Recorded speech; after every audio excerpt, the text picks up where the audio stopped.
So the Breakfast Club recently had a streamer. His name is N3on, and they recently had N3on on their radio show. And this interview that they had got a lot of backlash, specifically because they were attacking N3on. And N3on's probably in his late teens, early 20s. He's a Gen Z streamer. And what the Breakfast Club did was really disrespectful, in my opinion, and the opinion of a lot of people on the internet. You see, what they did is they viciously attacked him based off of his past. Now, I don't know about you, but these Gen Z streamers are very young. And our generation is a little bit different than the millennial, Gen X, baby boomer generations. You see, we don't get offended easily. And we grew up on the internet. And on the internet, especially early on, but now so with Elon Musk buying X, or Twitter, formerly known as Twitter, X is very, how should I say it, not politically correct. And so we are not politically correct. That whole thing, the millennials being very politically correct and the feelings being hurt, is not something that Gen Z has. And so N3on is a product of Gen Z. And so in his past, especially when he started out, he started saying very out-of-the-box things. Very offensive things to some in the older generations, slurs, stuff like that, to offend multiple groups of people. And so the people on the Breakfast Club, this was essentially an interrogation for them. And a lot of people on the internet, once again, pointed this out, and they didn't like it. And it showed the immaturity of everybody on the Breakfast Club, especially Jess Hilarious. Not really a fan of her. But, I mean, these people are all, like, in their late 30s, early 40s, and they're essentially being really, really rude to, number one, somebody that came on their show as a guest, number two, a kid.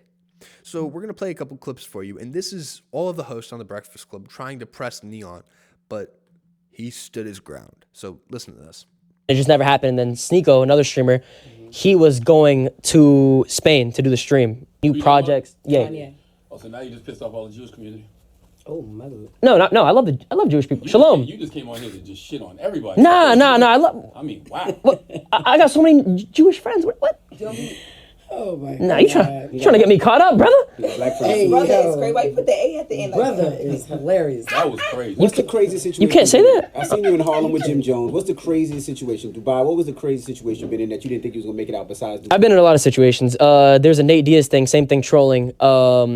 And I saw that. He chased you. He chased me. I'm not gonna lie and say I had like a tough upbringing or anything. My parents. Oh, yeah, we know that. We know. Oh, we can tell. Okay. Are your parents racist?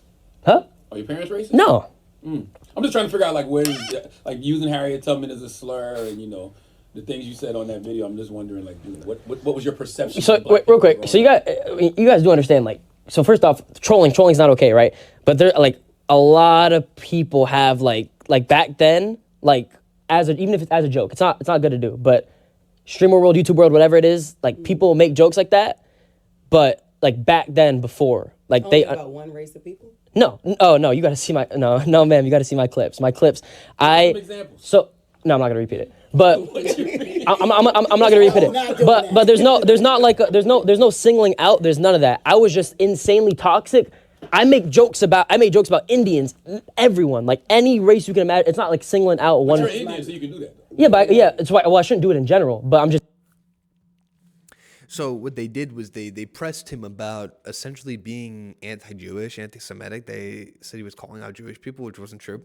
And then when he said brother to Charlamagne, they said, well, but you shouldn't say brother. And it's why do you have to be so offended over jokes? Charlamagne the God, which is only his title, because I don't think he's a god, but he even himself hosted The Daily Show, which is a comedy news show. You would think that these people, they're on one of the biggest radio shows in the country, if not the world. You would think that because it's tailored to more of a comedy base, you would think that they wouldn't get offended as much, but it doesn't seem like that's the case, especially Jess Hilarious, who is also an actual stand-up comedian, who seemed to be getting offended over everything. So there was that, okay? They tried to press him, but he stood his ground, okay? And then I have another clip over here. So for this clip in particular, it's another one similar to that. It's from his perspective to a stream from that Oh no, this is the Breakfast Club one. So in this clip, they're trying to press him for being immature, okay? And they're saying he hasn't changed from his past, from when he just started to stream, and he was saying crazy shit, which who doesn't say crazy shit? It's the internet. But he's trying to tell him, he's changed and he's been a better person, but they don't seem to be listening. Here's the clip. I just feel like at the end of the day, you can't hold something against someone if they're changing and becoming a better person, and But how understanding. do we know you're changing, and how Well, do you don't none to really believe? Again, this is supposed to be a comedian, but she seems to be getting very, very triggered. Believe you when you build your. By the way, where is your hair? Two days ago, I watched the Breakfast Club interview, and you had a big locks. Where did it go? And that's all I'll say. Your whole I understand it. platform on being a liar. Of course, and no one has to believe me. And at the end of the day, if you don't want to believe me, you don't have to believe me. But if you actually sit down and watch my streams and understand the growth, then you see it. And if you don't, it's fuck respect you. growth. It's like at the end of the day, I'm not here to prove anything to people. I can do it the best I can. People could judge me. I don't care. The funny thing is, he's bigger than all of the people on the Breakfast Club combined. Like, what numbers does the Breakfast Club do? I can tell you his streams are absolutely insane. He's doing millions and millions and millions and millions of views in a day. People watch this guy just eat breakfast. People watch this guy just travel around in his day, just do normal things in his day. And he outstreams the Breakfast Club by far, by 10 times, 15, 20 times. Like the older generations don't really understand the power of all these streamers. The Adin Rosses, the Kai Sanats, the iShow Speeds, the Neons, back in the day, Gideon, like people like that. Even the ninjas, people like that, like they don't understand how big these people, these content creators really are. Like it is an art. As much as you don't want to recognize it, like this is all where it's going. You might not like it, but in next election cycle in 2028, in 2032, you're going to start to see these streamers, these content creators have presidential candidates on, right? Now, it might be a little bit longer than that because it took them a while to get on podcasts. But going forward, it's going to be podcast and it's going to be streamers. You're not going to have these debates. So I think all this older generation, they don't even realize that. But like that's where it's going. This podcast is eventually going to be a live stream. It won't be a podcast anymore. It will be a live stream because that is where it's going. So there's that. It's really frustrating too if you're a fan of Neon. I haven't followed him a lot, but I've followed him enough to know that, I mean, this guy's huge. And what he's doing, yeah, he might not have been the best person in the past. I mean, who looks back on the past and doesn't have any regrets of what they said. But it is just so crazy. So here is the Breakfast Club now calling out Adin Ross for essentially calling them out for belittling and disrespecting Neon on their stream. So this is Adin Ross responding in the chat, and they're going back at him. Wait, let's get into the chat, because Adin Ross, there's a comment pinned in here. He just commented and said, Neon, I promise you they trying to belittle you and disrespect you. You shitting on all of them. They are weird as fuck. True. They're all adults going after essentially a kid. Fuck them. Who is like 100 times bigger than them. Talking about who? In here, the chat is live in the Breakfast Club. He's Oh, shitting boy. on them. Anyway, What you go talking ahead. about? That's what Adin Well, Ross. this is not Adin Ross's interview, so fuck him too. Wait, hold on. I'm sorry, nobody knows who Jess Hilarious is. The only reason I know who Jess Hilarious is because I listen to the Breakfast Club a couple times a week.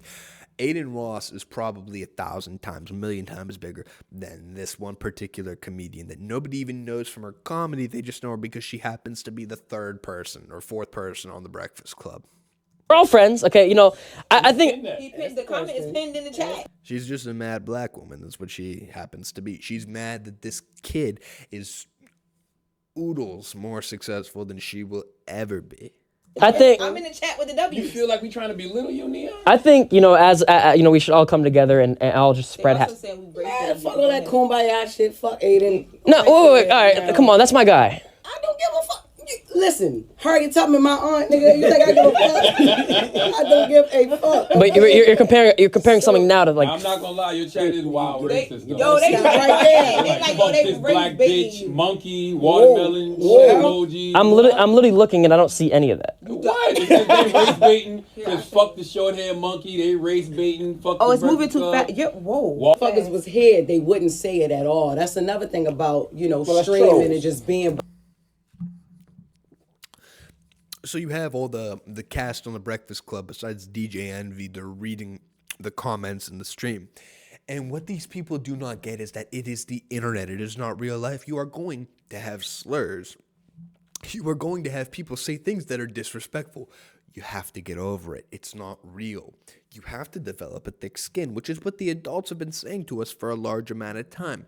And now that we kind of got the message, and Gen Z is not known as a generation like the millennial generation that's soft, we're able to take jokes. In fact, our humor happens to be really funny and really dark. The whole slur thing, it's done. People don't get offended by slurs anymore. It's just not how it is. We grew up on the internet. We've seen the worst of the worst. We've been called the worst of the worst. And we have thick skin. And so look at all the adults now getting offended. And Adin Ross is calling them all out. You also have to understand this is the internet. This is not just my chat, my community, right? It's almost like I just said that. This is the internet. The internet, just like me back then, would say whatever they want. Yeah. So this isn't like a representation of me, obviously. But it's funny though, because the reality is, I know this is a bunch of kids in here who don't know no better. But if we were really assholes, we wouldn't have had you up here. And as soon as I heard about the Casa Not thing, we'd have told you to get the fuck on. And so, once again, that was that. But then something really happened. So then at the end of Neon's interview with the Breakfast Club, they took a picture and none of them shook his hand. He tried to be cool with them. He tried to be cordial. He tried to be nice. And he instantly regretted going on the Breakfast Club. Look at his reaction to them dissing him. All right. But you need to definitely make that right with Kai. Oh, for sure. And Kai's mother. For sure. And the family of Harriet Tubman. Alrighty. Thank you guys so much for having me. Appreciate it. You did a video saying you're gonna be on the show tomorrow, so he'll check it out. It was nice meeting you. Nice to meet you as well. You'll be all right. You'll be fine. Hold on, Neon, I'm going to grab a quick tune-in interview from you from this. I'm OVO Eli. Nice to meet you, man. Nice to meet you. I understand. Damn, they wouldn't even shake my hand, bro. You hear him? He goes, they wouldn't even shake my hand, bro. They didn't even shake my hand. None of them. Poor guy. But the Breakfast Club, the Breakfast Club got a lot of backlash for this episode, and rightfully so. This is as of yesterday at 11:33, so 24 hours ago, okay? That Breakfast Club interview with Neon had 2.7K likes, and then it had 3.2K dislikes. So the ratio favored the dislikes over the likes. More people didn't like the video, which means the Breakfast Club obviously is getting the hate they deserve, and rightfully so. So at that time, it only had 97,000 views, but that was in 11 hours. It's going to continue to pile up, and we're going to continue to see how hateful they really were. Now, credit to the other girl, I forget her name on the Breakfast Club, not Jess Hilarious. We're not fans of her. But the other lady, she gave him a hug. She said, you did a good job. And I've listened to her before. She has a good heart. Let me look that up right now, actually, because I do forget her name. Her name is... I can't find her name, interestingly enough. But anyway, whatever her name was, she was very supportive to him. She gave him a hug, like I said, did a good job. Lauren LaRosa, she's a journalist, actually. She's not part of the radio host world, per se, but she is a journalist. And she's not one of the main hosts, but very nice of her to do that, go out of her way. She was cordial to him the whole time, but it was mostly Jess Hilarious and Charlamagne the God. And like I said, I haven't watched the whole interview, but I've seen the clips. Very disrespectful. And like I said, those adults couldn't take a joke. So they have to understand this is like just the internet. And it wasn't a good interview at all. It was a really shitty interview. They just attacked him. So that's that. But folks, that's the end of the podcast. That's the end of the episode. We have 2 more podcasts this week, doing that 5-day in a row podcast streak, trying to get monetized. We're 250 watch hours away from getting monetized. And the window closes in early August, so like we gotta hurry up here. But folks, I just want to thank you so much for everything. Things are going very well. We appreciate you guys.